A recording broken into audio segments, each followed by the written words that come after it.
Merci beaucoup Fabienne.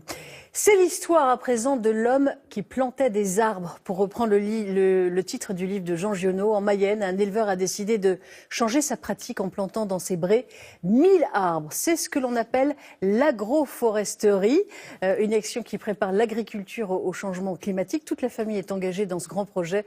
Le reportage de Jean-Marc Cholet et Nathalie Berthier. Ils vont travailler jusqu'à la tombée du jour, car c'est un chantier extraordinaire. Toute la famille participe et les voisins aussi donnent un coup de main. Avant de partir en retraite et de céder l'exploitation à son fils, Christophe Piquet a décidé de tout transformer. On est en train tout simplement d'essayer de sauver notre planète. L'environnement, à mon avis, on ne peut pas faire que d'en parler, il faut agir. Et alors qu'est-ce que vous faites? Avec mon fils Antoine et mes petits-enfants, on a décidé, sur la parcelle qui fait actuellement 32 hectares, de replanter 1000 arbres. Cette décision, c'est l'aboutissement d'une vie de labeur et d'observation.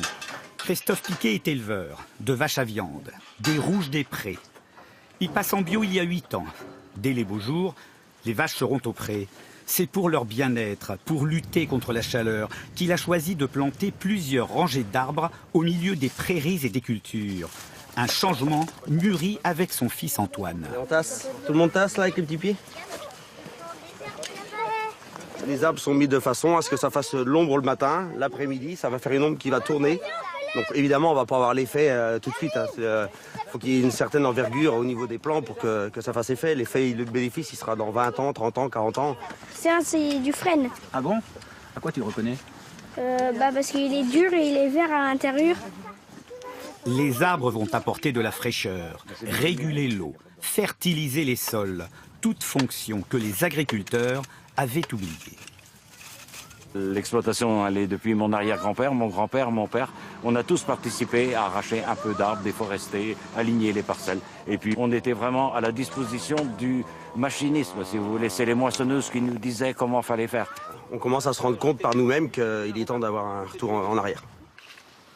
À quelques kilomètres, la ferme laitière de Dominique Bordeaux, lui, a replanté ses premiers arbres il y a une dizaine d'années et les vaches en profitent déjà. Alors ce qui est surprenant, c'est qu'on commence déjà à trouver des animaux à l'ombre de l'arbre plutôt qu'à l'ombre de la haie. Tout simplement parce qu'on a un petit vent qui passe sous l'arbre et donc l'ombre étant présente, les animaux se couchent à l'ombre. Il doit réapprendre ce métier de forestier que les paysans avaient oublié pour obtenir des troncs de qualité et des haies riches de biodiversité. Après on a un noyer. On a un châtaignier. Viens nous aider, allez vas-y. Planter des arbres à l'intérieur des parcelles pour améliorer les prairies et les cultures est une pratique ancestrale. Aujourd'hui, les agriculteurs la redécouvrent car c'est une réponse au changement climatique. Notre rubrique Conso Tendance.